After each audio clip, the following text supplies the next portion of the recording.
50ಕ್ಕೂ ಹೆಚ್ಚು ಮಂದಿ ಈ ಘಟನೆಯಿಂದ ಸತ್ತೋಗಿದ್ದಾರೆ. ಜಾನುವಾರುಗಳು ತೇರು ಹೋಗಿದ್ದಾವೆ. ರೈತರ ಬೆಳೆ ಸಂಪೂರ್ಣ ನಾಶ ಆಗಿದೆ.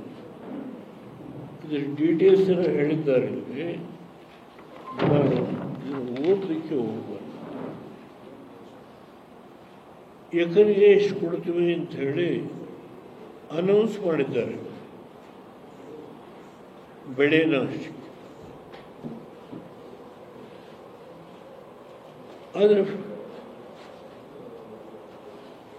ಫೀಲ್ಡಿಗೆ ಹೋಗಿ ಆ್ಯಕ್ಚುಯಲ್ ಆಗಿ ಎಷ್ಟು ಏರಿಯಾ ಡ್ಯಾಮೇಜ್ ಆಗಿದೆ ಅದನ್ನು ಗೊತ್ತು ಮಾಡಿ ಸಂಬಂಧಪಟ್ಟವರಿಗೆ ಇವತ್ತಾಗಿರುವ ನೋವಿಗೆ ಸ್ಪಂದಿಸ್ತಕ್ಕಂಥ ರೀತಿಯಲ್ಲಿ ಜಿಲ್ಲಾ ಅಡ್ಮಿನಿಸ್ಟ್ರೇಷನ್, ಜಿಲ್ಲಾ ಉಸ್ತುವಾರಿ ಮಂತ್ರಿಗಳು ಕೆಲಸ ಮಾಡಬೇಕಾಗುತ್ತೆ.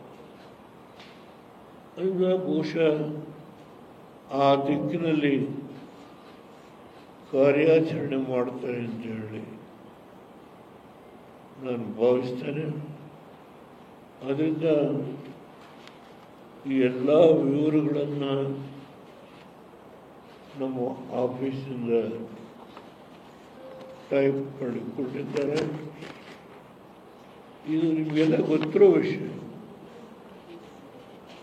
ಇದನ್ನು ನಾನು ಮತ್ತೆ ನಿಮಗೆ ಕೊಡಬೇಕಾದಿಲ್ಲ. ಅವಶ್ಯಕ ಬಿದ್ದರೆ ಎಲ್ರಿಗೂ ಒಂದು ಕಾಪಿಯನ್ನು ಬೇಕಾದರೆ ಕೊಡುತ್ತೆ.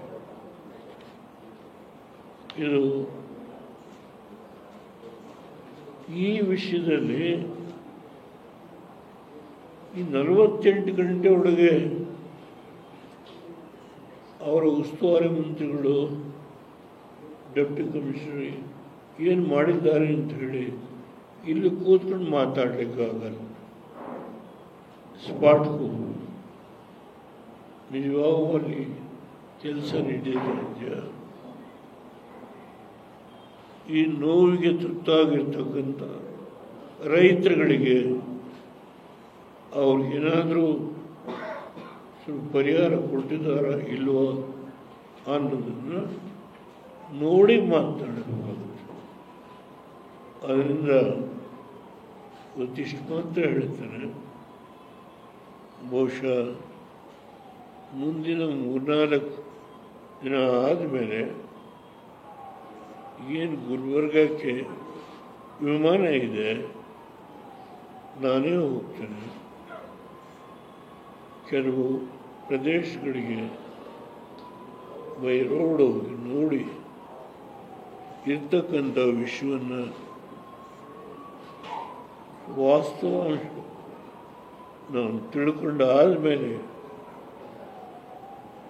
ಸರ್ಕಾರ ಏನು ಮಾಡಿದ್ದಾರೆ ಮಾಡಿಲ್ಲ ಅದರ ಬಗ್ಗೆ ನನ್ನ ಅಭಿಪ್ರಾಯವನ್ನು ಹೇಳಲಿಕ್ಕೆ ಯಾವುದೇ ಆತಂಕ ಇಲ್ಲ. ಇಷ್ಟನ್ನು ಈ ಸಂದರ್ಭದಲ್ಲಿ ನಿಮ್ಮ ಮುಂದೆ ತಿಳಿಸ್ತೇನೆ. ನಾನು ಇದೇನಾದರೂ ಇದ್ದರೆ ನೀವೇ ಕೇಳಬಹುದು.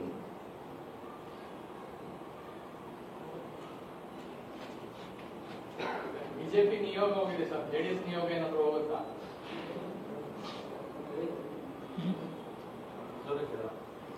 ಸರ್, ಪ್ರವಾಹ ಆಗಿದೆಯಲ್ಲ ಉತ್ತರ ಕರ್ನಾಟಕ, ಬಿಜೆಪಿ ನಿಯೋಗ ಹೋಗಿದ್ದಾರೆ, ಜೆಡಿಎಸ್ ನಿಯೋಗ ಏನಾದರೂ ಹೋಗಿ ವಾಸ್ತವಿಕ ನಿಖಿಲ್ ಹೋಗಿ ಬಂದಿದ್ರು. ಮತ್ತೊಂದ್ಸರಿ 8-9ನೇ ತಾರೀಕಿನಲ್ಲಿ ಹೋಗ್ತಾರೆ. ನೋಡಿ, 6 ಜಿಲ್ಲೆಯಲ್ಲಿ ಮುಖ್ಯಮಂತ್ರಿಗಳು ಏರಿಯಲ್ ಸರ್ವೆ ಮಾಡಿದರು. ಇದು ಮಹಾರಾಷ್ಟ್ರದಿಂದ ಭೀಮಾ ನದಿಯಲ್ಲಿ ಹೆಚ್ಚು ಮೊದಲನೇ ಬಾರಿಗೆ ಬಂದಿದ್ದರಿಂದ ಅನೇಕ ಹಳ್ಳಿಗಳು, ರಸ್ತೆಗಳು, ಸೇತುವೆಗಳು, ಮನೆಗಳು ಡ್ಯಾಮೇಜ್ ಆಗಿದೆ. ಮೊದಲನೇ ಬಾರಿಗೆ ಇಂತಹ ಭೀಕರವಾದ ಒಂದು ನೋವು ಆರು ಜಿಲ್ಲೆಯಲ್ಲಿ ಅತಿವೃಷ್ಟಿಯಿಂದ ನಡೆದಿದೆ. ಅದಕ್ಕೆ ಜಿಲ್ಲಾಧಿಕಾರಿಗಳಿಗೆ, ಸಂಬಂಧಪಟ್ಟಂಥ ಮಂತ್ರಿಗಳಿಗೆ ಡೈರೆಕ್ಷನ್ 48 ಗಂಟೆ ಆಗಿದೆ. ಅಂದರೆ ಏನು ನಡೀತಾ ಇದೆ ಗೊತ್ತಿಲ್ಲ ನನಗೆ. ನಾನು 4-5 ದಿನ ಬಿಟ್ಟು ನಾವು ಹೋಗಿ ಒಂದು 4-6 ಕಡೆ ನೋಡ್ತೇವೆ ಎಷ್ಟು ಮಟ್ಟಿಗೆ ಪರಿಹಾರ ಕಾರ್ಯಕ್ರಮ ನಡೆದಿದೆ, ನಡೆದಿಲ್ಲ, ಜಾನುವಾರುಗಳಿಗೆ ಎಷ್ಟು ಸತ್ತೋಗಿದ್ದಾವೆ, ಏನು ಪರಿಹಾರ ಕೊಟ್ಟಿದ್ದಾರೆ, ಸತ್ತ ರೈತರಿಗೆ ಏನು ಪರಿಹಾರ, ಆ ಕುಟುಂಬಕ್ಕೆ ಸ್ಥಳದಲ್ಲಿ ಎಲ್ಲ ವಿಷಯಗಳನ್ನು, ಮಾಹಿತಿಗಳನ್ನು ಕಲೆಕ್ಟ್ ಮಾಡ್ಕೊಂಡ ಮೇಲೆ ಮುಂದೆ ಕೇಂದ್ರಕ್ಕೂ ಕುಮಾರಸ್ವಾಮಿಯವರು ಪತ್ರ ಬರೆದಿದ್ದಾರೆ ಪ್ರಧಾನಮಂತ್ರಿಗಳಿಗೆ. ಬಹುಶಃ ನಾನು ಅದರೆಲ್ಲ ವಿವರವನ್ನು ಪ್ರಧಾನಮಂತ್ರಿಗಳಿಗೆ ತಿಳಿಸಲಿಕ್ಕೆ ಹೆಚ್ಚು ಗೃಹ ಸಚಿವರಿಗೆ ಅದೇ ಕುಮಾರಸ್ವಾಮಿಯವರು ಬರೆದಿರೋ ಪ್ರಧಾನಮಂತ್ರಿಗಳಿಗೆ ಅಮಿತ್ ಶಾ